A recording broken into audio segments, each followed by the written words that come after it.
sebelum melayani Tuhan? Non teknis atau teknis? Non teknis. Contoh, belajar lagu baru, non teknis atau teknis? Teknis, betul ya. Itu persiapan yang akan kita lakukan, yaitu teknis dan non teknis. Minta tolong kita akan bacakan satu orang ya. Mazmur 108 ayat 1 sampai 2. Mazmur 108 ayat 1 sampai 2. Nah, mantap, keren. Terus turun. Ya, itu ya. Mazmur 108 ayat 1 sampai 2 tolong dibaca.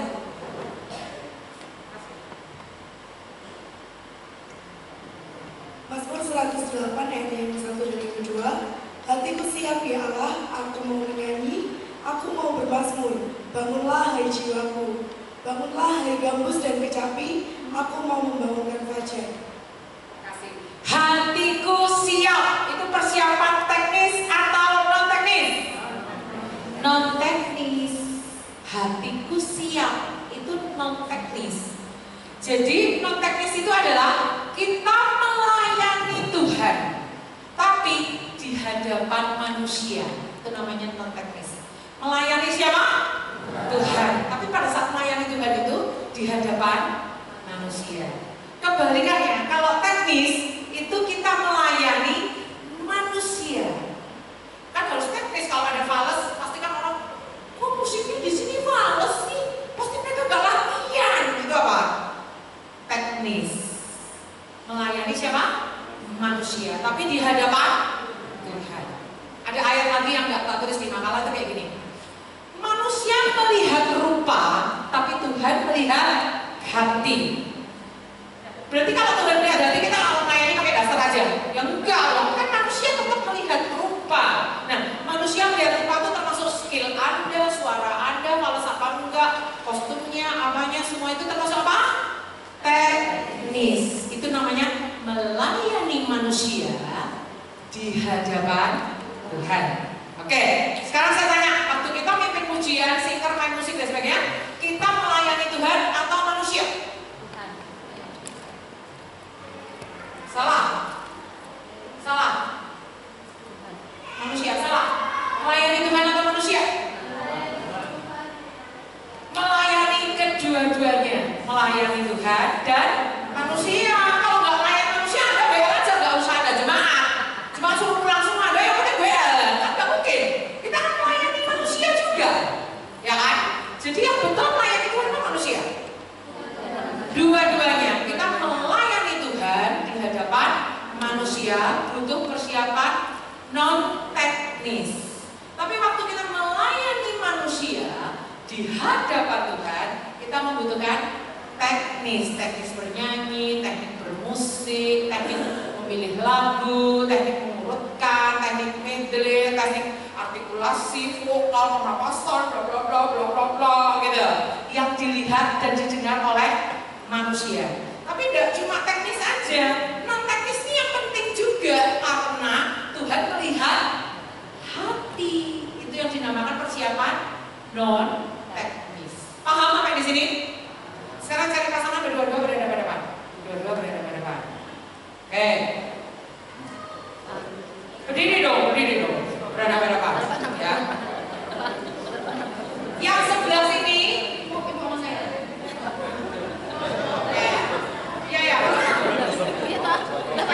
Kayak saya.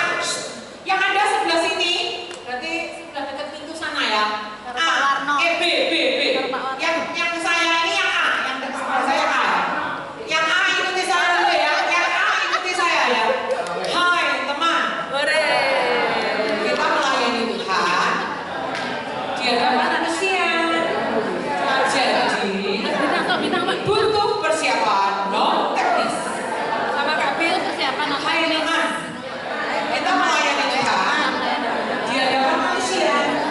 Jadi kita butuh persiapan non teknis. Hai teman. Kita melayani manusia di hadapan Tuhan. Jadi kita butuh persiapan teknis.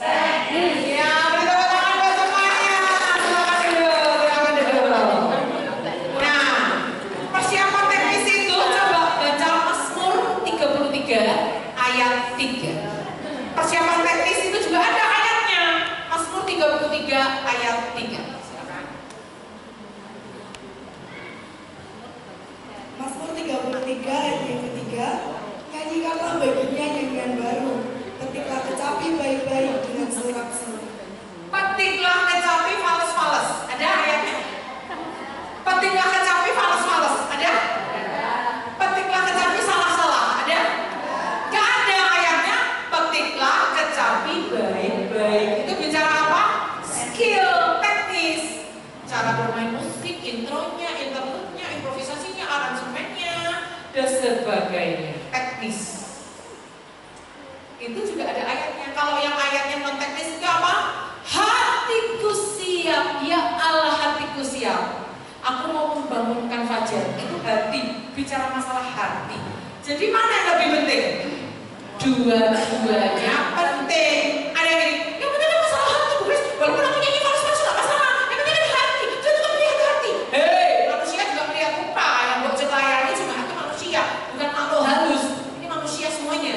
Artinya teknis dan non teknis semuanya penting. Gak ada mana yang lebih penting. Tapi ada orang yang penting itu skill, Bu Grace. Yang penting itu skill. Akordnya benar, improvisasinya, aransemennya keren, suaranya merdu. Yang penting itu skill, Bu Grace. Salah juga.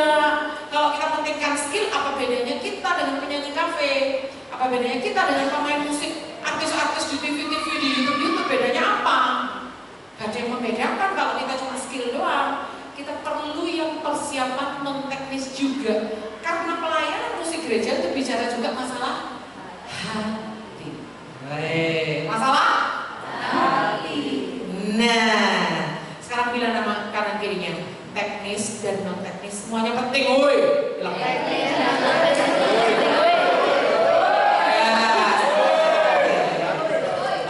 satu ayat lagi kita buka ya. 2 Samuel 23 ayat 1. Wah, ini ayat kesukaan saya. 2 Samuel 23 ayat 1. Silakan. Malah ya dulu depan, saya di pos 2 Samuel 23 ayat yang ke-1. Inilah perkataan Daud yang terakhir, tutur kata Daud bin Isai dan tutur kata orang yang diangkat tinggi, orang yang diurapi Allah Yakub, pemazmur yang disenangi di Israel. Tutur kata Daud bin Isai, dia dilahirkan dari orang namanya Isai. Isai itu orang yang punya visi yang luar biasa. Sampai nama Isai itu tercantum di dalam nubuatan tentang juru selamat oleh para nabi. Ya, Tabul Isai dan sebagainya. Isai itu orang yang punya visi yang kuat. Diteruskan oleh Daud. Lalu Daud dikatakan orang yang diangkat tinggi, orang yang diurapi. Itu teknis atau non teknis? Diurapi. Non teknis. Pemazmur yang disenangi. Teknis atau non teknis? Teknis. Pemazmur yang disenangi. Kalau fals-fals yang main musiknya, kecapinya gak enak, siapa yang mau senang, siapa yang mau ngedengerin? Pemazmur yang disenangi itu apa? Teknis. Tapi dia orang yang diangkat dan diurapi Tuhan itu apa? Non teknis. Ya, boleh maju ke depan satu orang. Boleh maju ke satu orang. Ya. Nah, sebelah sini ya. Sebelah sini ya. Oke. Dua-dua ini adalah vokalis yang hebat. Wah, suaranya merdu. Wah, luar biasa. Ini juga suaranya merdu, luar biasa. Bedanya, ini cuma pura-pura ya. Ini nggak terjadi pada Anda ya. Dalam nama Yesus cuma contoh ya. Ini suaranya merdu tapi nggak diurapi Tuhan. Mimpin pujian keren tapi garing. Yang ini suaranya merdu juga tapi diurapi Tuhan. Baru pegang mic belum nyanyi aja hadirat Tuhan udah brus. Yang ujung sana sembuh, yang lumpuh sini lompat dari kursi roda, yang sini yang buta langsung melihat. Belum nyanyi loh baru pegang mic. Shalom brus urapan Tuhan turun. Yang dramanya juga gitu. Baru apa namanya? Baru simbal. Satu ketuk loh nggak pakai ini nggak pakai baru. Itu langsung simbalnya itu langsung runangnya langsung wah semua rasakan hadirat Tuhan turun brus. Anda pilih yang mana? Pilih yang ini. Kenapa? Pelayanannya dia menyentuh sampai tingkat roh. Sementara walaupun dia suaranya merdu, pelayanannya banyak menyentuh sampai tingkat jiwa. Orang terharu, orang menyanyikan lagu itu ikut larut dalam emosi lagu itu. Tapi yang ini orang sampai bertobat, sampai memutuskan pulang dari sini aku nggak mau berzina lagi, pulang dari tempat ini aku nggak mau bohong lagi. Tapi yang ini orang cuma tadi lagunya bagus ya, aku keren, suaranya merdu cuma sampai situ tok. Anda pilih mana? Pilih yang diurapi dong. Seperti Daud tadi, dia seimbang. Pemazmur yang disenangi, diangkat tinggi dan diurapi Tuhan. Anda pilih punya dua-duanya atau satu aja? Dua dong. Beri tepuk tangan.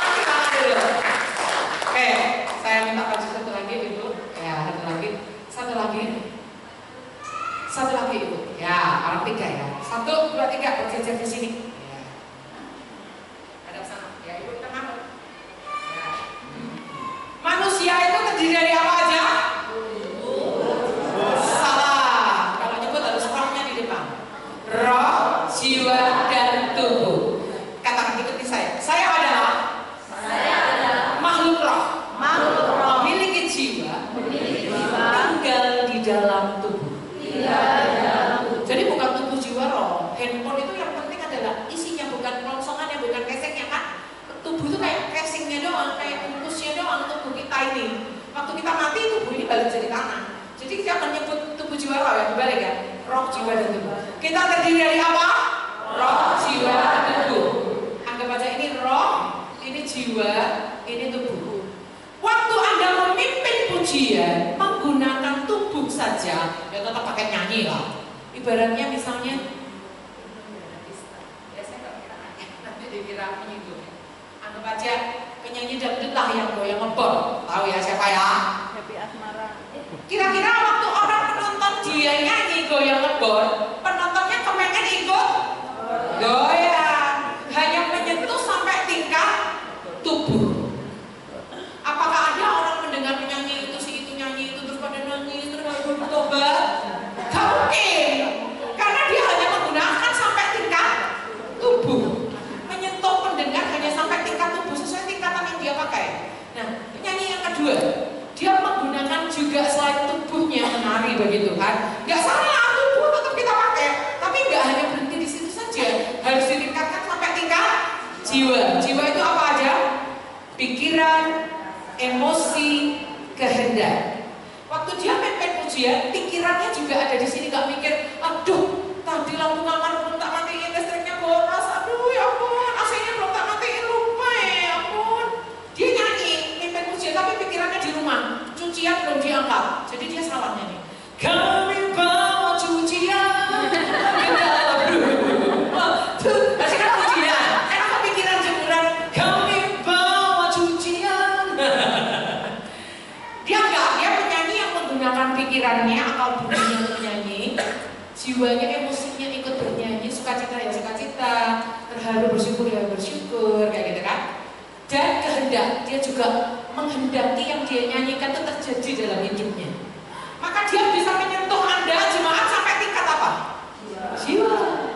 Gak cuma tubuh doang, tapi juga jiwa. Nah yang paling keren adalah kalau Anda menyanyi WL singer main musik sampai ke tingkat roh.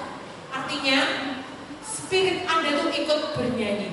Kedekatan Anda dengan Tuhan itu ikut Anda bawa pada saat Anda bernyanyi itu. Bukan kedekatan yang waktu tinggal di rumah ilaci kunci, enggak. Ikut terbawa bersama dengan Anda. Soul, jiwa Anda itu ikut bernyanyi, roh Anda itu ikut bernyanyi, spirit Anda itu ikut bernyanyi. Sehingga waktu dia menggunakan rohnya, jemaat bisa tersentuh sampai ke tingkat roh juga. Tidak cuma tubuh dan jiwa. Di bagian tubuh, jemaat ikut bergoyang, menari bagi Tuhan. Di tingkat jiwa, jemaat bisa nangis, sedih, terharu, bersyukur sama Tuhan, oke. Tapi sampai tingkat roh, jemaat pulang hidupnya diubah. Amin. Kalau sampai tingkat jiwa, jemaat cuma sekedar terharu aja di gereja. Pulang hidupnya nggak mengalami Tuhan. Tapi kalau sampai di tingkat roh, jemaat mengalami transformasi karena penyanyinya ini membawa kehidupan rohaninya, kedekatannya dengan Tuhan, keinginannya dengan Tuhan itu bersama dengan pelayanannya satu paket 3 in 1. Shampoo itu ada vitaminnya, ada pembersihnya, ada pelembutnya, 3 in 1 sama. Waktu dia nyanyi, rohnya kedekatannya dengan Tuhan itu ikut terbawa ke dalam pelayanannya. Paham? Ya, silakan duduk. Ya. Jadi kita putuskan waktu melayani Tuhan apa aja yang akan kita transferkan ke jemaat. Roh, jiwa, tubuh. Kalau cuma tubuh apa bedanya dengan itu pedang itu? Apa ada orang yang nonton konser dan dia pulang hidupnya berubah? Nggak ada. Nggak mungkin cuma senang-senang aja, ngebor-ngebor aja gitu kan? Paham ya? Jadi apa yang kita lakukan waktu kita melayani Tuhan itu akan terbawa di dalam layanan kita. Kalau Anda nggak pernah berdoa, Anda nggak pernah baca Alkitab, Anda jarang bersekutu dengan Tuhan, sekalipun suara Anda merdu, teknis Anda tuh jalan, chord-chordnya bagus, keren, aransemennya, wah tingkat surga. Tapi nggak ada sesuatu yang mengubahkan, nggak ada sesuatu yang membawa sesuatu dampak secara rohani bagi jemaat. Tapi ketika Anda tuh dekat dengan Tuhan, ingin dengan Tuhan, mengasihi Tuhan, hidup Anda ada dan dikasihkan, kita persembahkan bagi Tuhan. Waktu kita melayani Tuhan, belum jemaat udah ketemu Tuhan, ngalami Tuhan lewat pelayanan kita. Amin. Amin. Itu yang saya rindu terjadi ya di tengah-tengah pelayanan kita ya. Coba lihat lagi di makalah. Apa yang ini ada satu ayat lagi, kita lewati aja. Rasul Paulus di 1 Korintus 14 ayat 15 mengatakan, aku menyanyi dengan akal budiku, tapi aku juga menyanyi dengan rohku. Aku berdoa dengan akal budiku, aku berdoa dengan rohku. Dia nggak cuma pakai kata berdoa loh, menyanyi. Artinya waktu Rasul Paulus menyanyi, dia gunakan akal budi, dia juga gunakan roh. Artinya menyanyi dengan roh itu ada ayatnya, nggak cuma teori saya tadi di depan ini. Ada ayatnya, menyanyi dengan roh itu yang menyanyi adalah roh kita. Tapi kalau Anda nggak punya hubungan dengan Tuhan, apa yang mau Anda nyanyikan? Roh yang mana yang mau Anda sampaikan? Gak ada. Garing.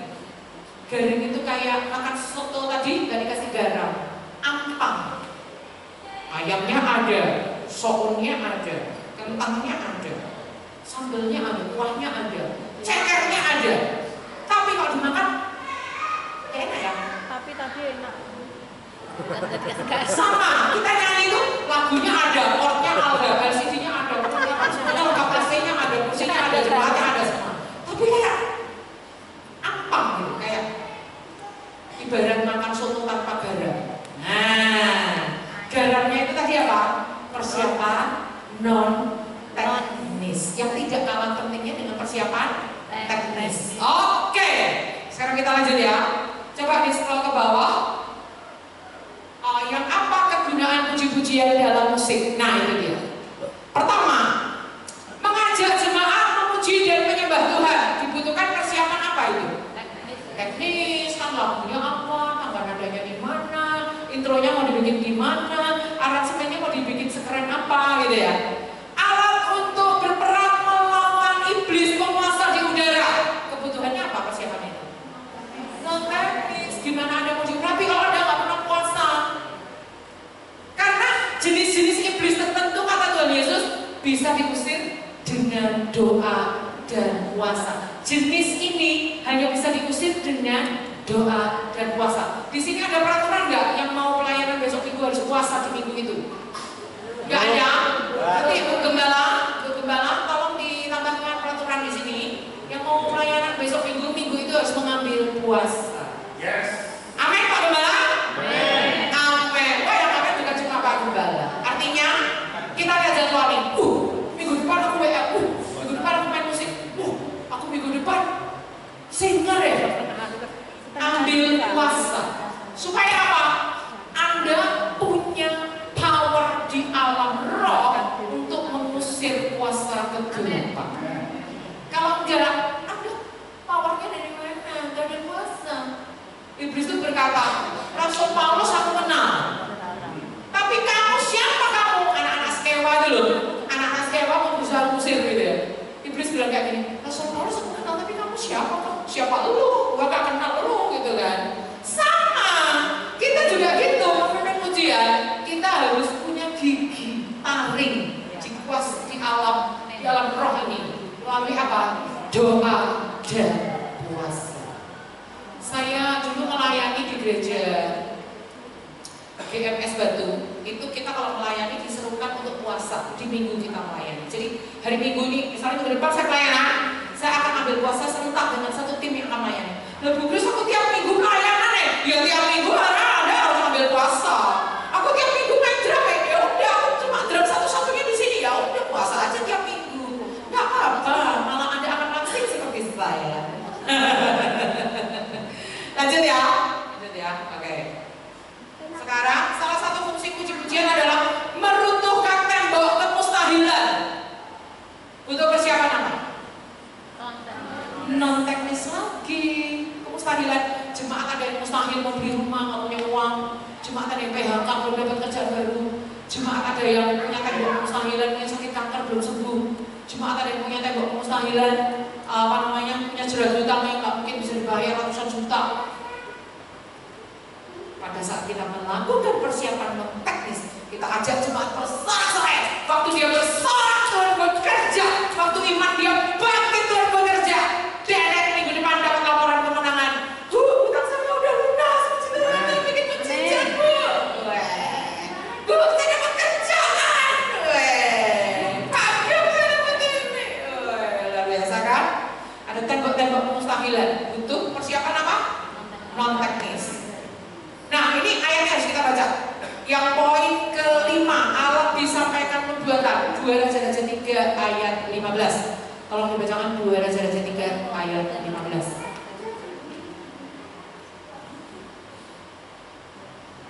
2 Raja-Raja 3 ayat 15. Maka sekarang jemputlah bagiku seorang pemetik kecapi. Pada waktu pemetik kecapi itu bermain kecapi, maka kekuasaan Tuhan meliputi dia. Coba lihat kan sebelumnya itu Elisa atau Elias, saya lupa. Elisa. Jadi Elisa itu mau bernubuat, tapi dia sebentar. Sebelum bernubuat tolong panggilin pemetik kecapi dulu dong. Kita tunggu sampai dia datang. Dipanggil pemetik kecapi. Dikit, pemetik kecapi datang. Jepret. Silakan bermain kecapi. Dia mulai main kecapi.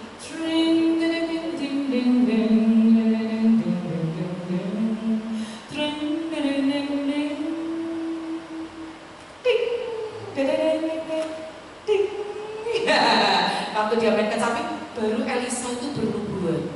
Bla bla bla bla, inilah pesan Tuhan, hai Yehuda, bla bla bla bla bla bla. Kemungkinan nubuatannya dinyanyikan. Karena harus pakai pemetik kecapi, kemungkinan nubuatannya, hai penduduk Israel, hai penduduk pelampangan, inilah firman Tuhan. Tuhan berkata, janganlah kamu takut, sebab Dia besertamu. Janganlah kamu terhati dan gentar, Dia ada bersama kita. Amin. Makanya jangan heran kalau pengkhotbah diiringi keyboardis. Dia sedang mengiringi penyampaian firman Tuhan. Karena ketika keyboardis itu main suara string, ya, main suara padnya, stringnya, itu seperti membungkus hadirat Tuhan, itu seperti terbungkus, seperti pesan firman Tuhan itu dibungkus oleh suara keyboard itu. Sampai belakang sana. Makanya pemain keyboard jangan gini. Capeknya pemain yang lain udah berhenti, aku main terus lama khotbah, aku main terus capeknya. Akord apa lagi? Itu gak bisa banget. Keyboardis jangan mengeluh karena Anda itu seperti mengiringi disampaikannya suatu nubuatan. Elisa gak mau bernubuat, tunggu sampai pemain kecapi datang. Artinya apa? Artinya pemain kecapi ini membungkus disampaikannya suatu nubuatan itu terbungkus dengan hadirat Tuhan, terbungkus dengan atmosfer pujian dan penyembahan. Kemungkinan juga penyembahannya itu nubuatannya disampaikan dengan bernyanyi, nyanyi tapi isinya nubuat tapi sambil nyanyi. Paham? Butuh persiapan apa itu? Non teknis lagi. Kebanyakan fungsi puji-pujian ini banyak fungsi non teknisnya. Coba yang lainnya lagi apa di sini? Nomor 6, mengundang hadirat Allah atau membangun tahta Allah. Itu ya. Tadi udah kita baca ayatnya ya. Mazmur berapa tadi? Ada ayatnya di sini. Mazmur 22 ayat. Mazmur 22 ayat 4. Sebab Engkaulah Allah Israel yang bersemayam di atas puji-pujian umat Israel. Umat Israel itu siapa? Kita. Jadi waktu kita menyanyi, suara kita memenuhi udara. Iblis kan menguasai di udara. Iblisnya ngacir. Jadi waktu kita nyanyi kita seperti membangun kursi atau takhta untuk Tuhan itu berdiam. Butuh persiapan apa? Non teknis lagi, ya kan? Terus berikutnya, mengusir hadirat iblis. Itu kan waktu dalam main kecapi, Saul yang kerasukan itu sembuh. Butuh persiapan apa itu untuk mengusir hadirat iblis? Non teknis lagi, lanjut. Melepaskan belenggu. Jadi waktu Rasul Paulus dan Silas itu di dalam penjara, mereka memuji Tuhan, suara mereka terdengar sampai orang-orang penjara lainnya. Padahal mereka ditaruh di tempat penjara yang paling dalam. Berarti kan ibaratnya penjaranya itu mungkin berbentuk lingkaran gitu ya Pak Gembala ya. Lingkaran gini, mereka yang paling tengah. Mereka puji Tuhan, suaranya memenuhi seluruh penjara. Apa belenggunya Paulus dan Silas saja, atau yang terlepas belenggu semua orang tahanan? Halo? Semua tahanan belenggunya terlepas. Jemaat datang ke rumah Tuhan itu bawa belenggunya masing-masing. Ada belenggu dosa, ada belenggu trauma, ada belenggu ikatan masa lalu, ada belenggu kekhawatiran, ada belenggu kecemasan akan masa depan, ada belenggu sakit penyakit, ada belenggu kemustahilan, ada belenggu ketidakpercayaan, ada belenggu keputusasaan. Ada yang ini mau rencana pulang dari gereja mau bunuh diri nih, tunggu pesan terakhir dari Tuhan nih, gitu kan? Ada belenggu ketakutan, ada belenggu kecemasan, semua macam belenggu. Waktu kita memuji Tuhan, belenggu-belenggu itu terlepas semuanya. Amin. Persiapan apa itu? Non teknis lagi, ya kan? Coba kita lihat apalagi puji-pujian, memenuhi sasaran penciptaan. Jadi kita diciptakan untuk memuji Tuhan. Itu butuh persiapan non teknis juga. Mengajarkan atau memperkatakan firman Tuhan, itu butuh persiapan non teknis juga. Kalau Anda nggak hafal firman Tuhan, Anda nggak pernah baca firman Tuhan, waktu Anda menyanyi lagu yang syairnya dari Alkitab, Anda nggak paham kalau itu ayat Alkitab. Beda kalau Anda paham dan pernah baca. Contoh, bila Roh Allah ada di dalamku, bukan menari seperti Daud menari. Itu ada ayatnya nggak? Ada. Misalnya lagu ini,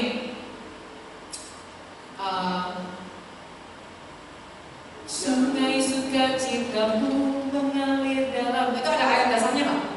Ada. Air yang memenuhi baju cipokan semata kaki terus sampai kita berenang di dalamnya. Ada ayatnya itu di Yeremia kalau nggak salah. Terus lagu ini misalnya, jangan kamu khawatir. Ada ayatnya nggak itu? Ada. Kalau Anda nggak pernah baca, nggak cinta firman, nggak suka baca Alkitab, Anda nyanyi itu nggak paham kalau ini adalah firman Tuhan. Jadi itu butuh persiapan apa? Non teknis, karena untuk pergaulan kita dengan Alkitab. Kayak gitu ya. Oke, berikutnya, menyatakan pekerjaan Allah yang dahsyat sehingga kita bertumbuh. Itu juga non teknis. Mempersiapkan hati untuk ditaburi firman Tuhan. Itu juga non teknis. Dari ini enggak semua ya, hanya sebagian aja fungsi puji-pujian. 12 fungsi ini coba Anda lihat keterangan. Yang butuh persiapan teknis hanya yang nomor 1 toh. Nomor 2 sampai nomor 12 dibutuhkan apa? Non teknis semua. Artinya bukan berarti teknis itu nggak penting, tapi pekerjaan puji-pujian ini bukan cuma sekedar entertain, bukan cuma sekedar menyenangkan jemaat musiknya apik, WL apik, tetapi butuh satu power atau kuasa di alam roh. Pelayanan praise and worship kita itu sampai mengubahkan, sampai menjadikan transformasi, sampai melakukan sesuatu yang membuat jemaat itu bertemu dengan Tuhan, jemaat mengalami encounter with God, perjumpaan pribadi dengan Tuhan, sehingga jemaat itu pulang, hidup mereka itu diubahkan. Bagaimana mungkin jemaat itu diubahkan kalau kita sendiri gak mengalami persiapan non teknis? Oke, sampai di situ ya. Jadi ini saya mau coba mengorek-ngorek hati Anda untuk kita lihat. Persiapan non teknis apa saja? Bisa dibaca di makalah hubungan pribadi dengan Dia. Di layar juga ada. Di layar. Ya, kita baca sama-sama ya. Biar dipimpin oleh teman kita boleh berdiri. Contoh persiapan non teknis. Contoh persiapan non teknis. Hubungan pribadi dengan Tuhan. HPJT. Bagaimana seorang WL membangun hubungan pribadinya dengan Tuhan? Bagaimana seorang WL menjadi seorang pemuji dan penyembah Tuhan yang menyembah Dia dalam roh dan kebenaran dalam sepanjang umur hidupnya. Jadi gak cuma di mimbar aja, tapi jadi lifestyle di rumah waktu kita dan hidup kita sehari-hari. Bagaimana seorang WL menjaga kekudusan hidupnya? Bilang catat. Catat.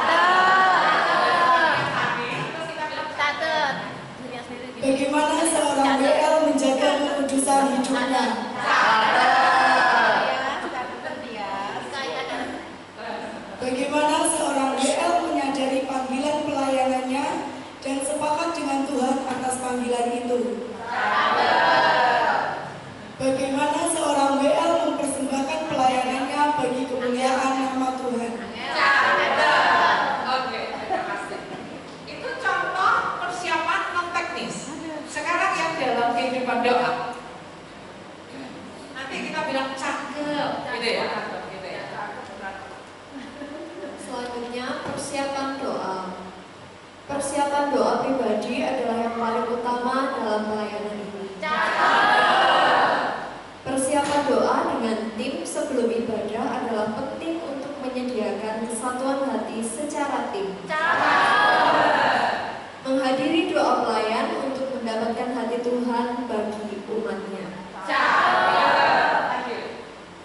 Selanjutnya, hubungan dengan pelayanan Tuhan yang lain. Hubungan dengan pelayan Tuhan yang lain. Bagaimana seorang WL mau hidup rukun dengan rekan sepelayanannya dan juga tunduk kepada pemimpinnya. Oke, terima kasih. Nah, ini semua contoh persiapan non-teknis. Non-teknis itu hubungan pribadi Anda dengan Tuhan sebagai WL atau singer atau pemain musik itu seperti apa? Di sini cuma tercatat WL, Bu guys.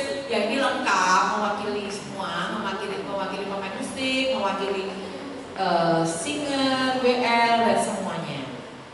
Kehidupan pribadi Anda dengan Tuhan itu emang nggak kelihatan dan nggak bisa dilombakan. Lomba band antar gereja, siapa yang doa puasanya paling lama? Nggak ada pialanya. Lomba band antar gereja, siapa yang persiapan doanya paling khusyuk? Ada lomba kayak gitu? Nggak ada. Itu terlihat nggak di depan manusia? Nggak terlihat. Apakah Anda kalau WL lalu ada jemaat yang mau mewawancarai untuk persiapan WL ini berapa jam Anda duduk di kaki Tuhan untuk berdoa untuk lagu yang Anda pilih? Ada nggak yang nanya gitu? Nggak ada. Kali komentarnya apa? Suaranya bagus. Nah, yang di komentar jemaat selalu apa? Persiapan teknis. Non teknis itu ada yang tahu nggak? Nggak ada. Cuma antara Anda dengan Tuhan saja. Kepengen nggak waktu Anda WL belum sampai khotbah yang sakit kanker pada rontok semua kankernya, kanker payudara pada rontok, pengen? Pengen kan? Coba bayangkan waktu Anda pegang mic, bus langsung orang-orang langsung Tuhan sadar akan dosanya, bertobat, bersyukur dia dapat Tuhan. Rasanya gitu, rasanya pelayanannya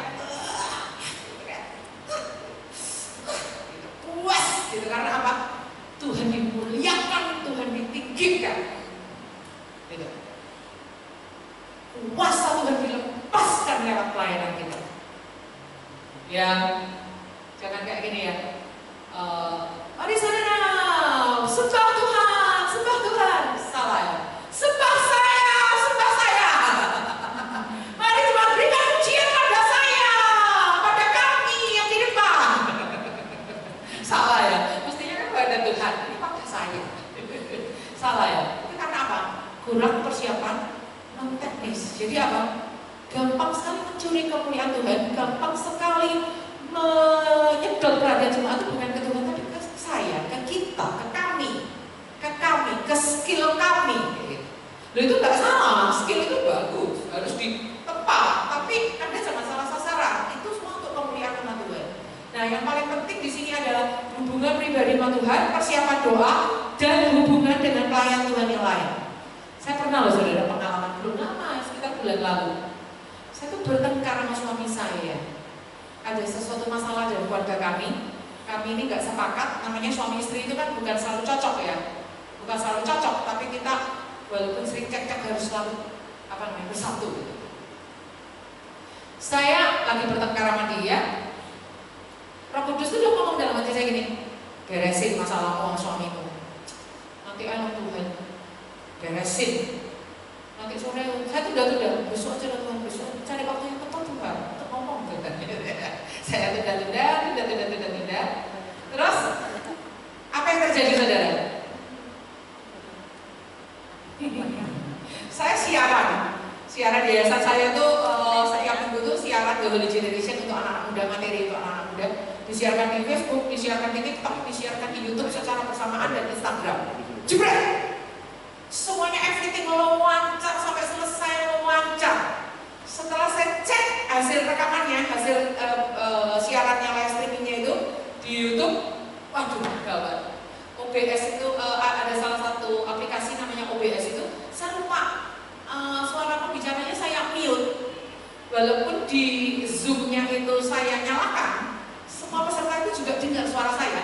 di OBS-nya itu termute, tersilang suaranya, merah.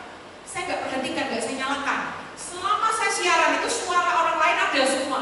Suara teman-teman saya, tanya jawab dan peserta semuanya ada. Suara saya kok yang hilang, nggak ada suaranya.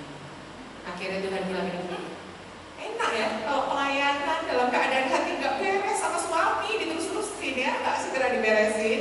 Pelayananmu apa tak berkati? Kayak Tuhan kayak gitu ke saya.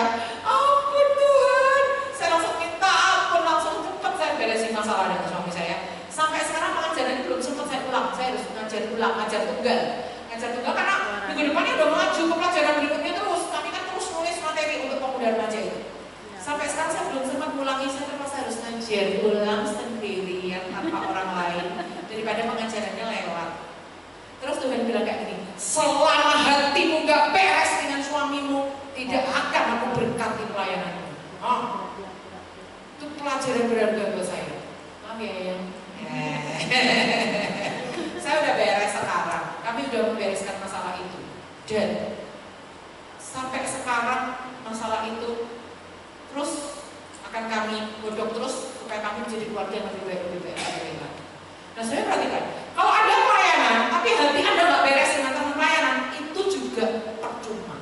Seperti wadah yang bocor, ada urapan turun, bocor keluar lagi boros, keluar nggak tertampung. Karena kesatuan hati itu seperti Mazmur 133 membuat berkat Tuhan diperintahkan turun. Seperti embun di Gunung Hermon sampai ke Bukit Sion, seperti minyak di kepala Harun meleleh ke leher janggut jubahnya. Duduk diam dengan rukun. Kalau nggak rukun, berkat Tuhan nggak akan diperintahkan. Walaupun Anda nyanyi, main musik sebagus seperti apapun, percuma. Ikuti saya, hubungan pribadi saya dengan Tuhan beres, intim, keren. Hubungan pribadi saya dengan rekan sepelayanan akun, mantap, kompak. Maka Tuhan akan pakai kami secara tim melayani umat Tuhan secara holistik, secara keseluruhan, dengan keren. Kuncinya apa? Hubungan dengan Tuhan, hubungan dengan sesama pelayan. Baru setelah itu dipakai Tuhan memberkati umat Tuhan. Nah, kita nggak boleh lewatkan doa pelayan. Kalau di gereja saya doa pelayan itu hari Sabtu. Kalau besok minggunya tugas, Sabtu harus nongol.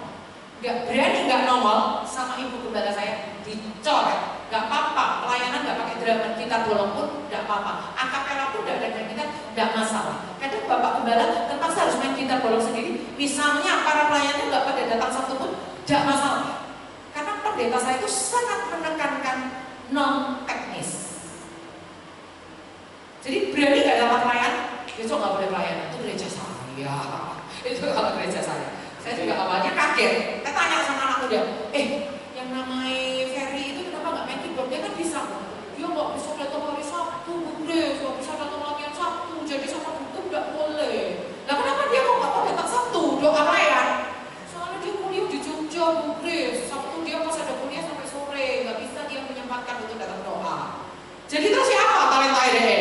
Ya nanti tunggu kalau dia udah lulus kuliah kerja baru dia bisa atur waktunya, Bu Grace. Kebetulan kita berada mengajar kuliah. Oh gitu.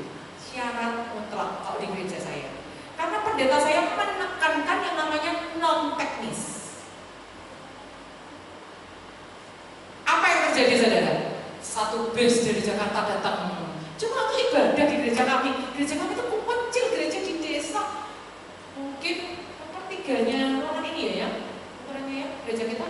Sepertiganya ruangan kecil, gereja kami itu kecil, jemaatnya juga sedikit. Tapi aneh, yang datang ibadah dari situ satu bus dari Jakarta, satu bus dari Parepare. Cuma untuk ibadah di gereja kami. Ngapain mereka itu? Cuma ngerasain hadirat Tuhan di ibadah raya gereja kami. Coba Anda buka aja kalau di YouTube itu namanya GPDI Karisma Kalinegoro Magelang. Coba pemusik di sini akan ketawa. Karena apa? Pemusiknya skillnya biasa. Gak ada yang kayak